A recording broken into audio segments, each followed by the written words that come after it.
Every time I drink something with aspartame in it, I can't help but worry to myself, am I drinking cancer?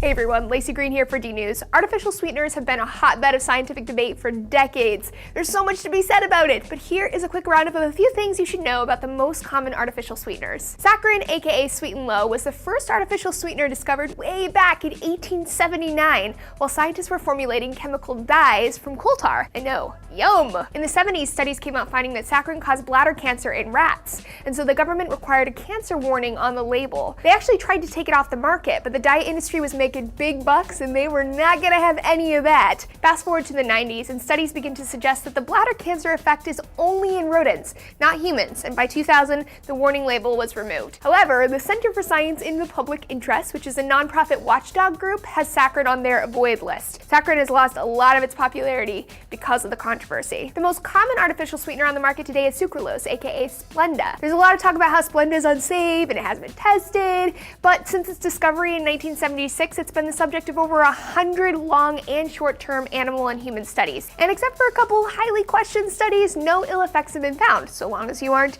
eating a tub of sucralose for dinner. The FDA approved it in 1998, and the CSPI also agrees that it's a safe, non-carcinogenic alternative to sugar. Lastly is the biggie, aspartame. It's found in so many products these days, from drinks to candy, gum, processed foods, jam.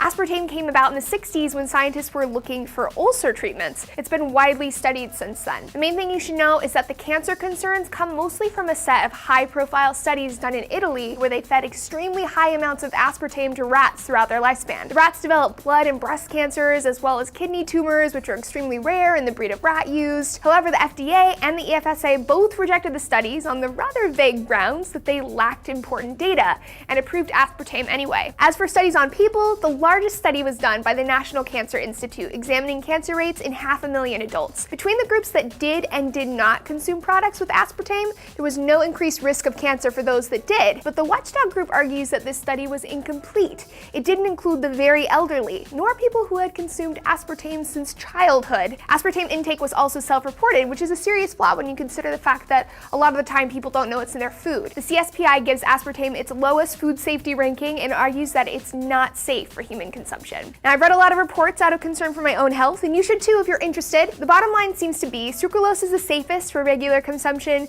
Aspartame and saccharin are more questionable, so if you're going to consume them, maybe don't do it too much. Also, if you're using artificial sweeteners to lose weight, there's a strong body of research that suggests it doesn't help. In fact, across several large studies done at Yale for the National Institute of Health, people who use artificial sweeteners actually gain weight over time. They're still trying to figure out why this happens. Scientists are also just now starting to study a new artificial sweetener touted as a natural alternative to sugar called stevia or Truvia. With the limited studies that are out there, it looks like it could be safe, and the CSPI statements seem more positive about the potential for stevia. Oh man, lots of facts today. I hope this was useful to some of you out there. I'm gonna put lots of further reading in the description. Check it out and let me know what you think about artificial sweeteners on our D-News Facebook page. Thanks for joining me. I'll see you next time.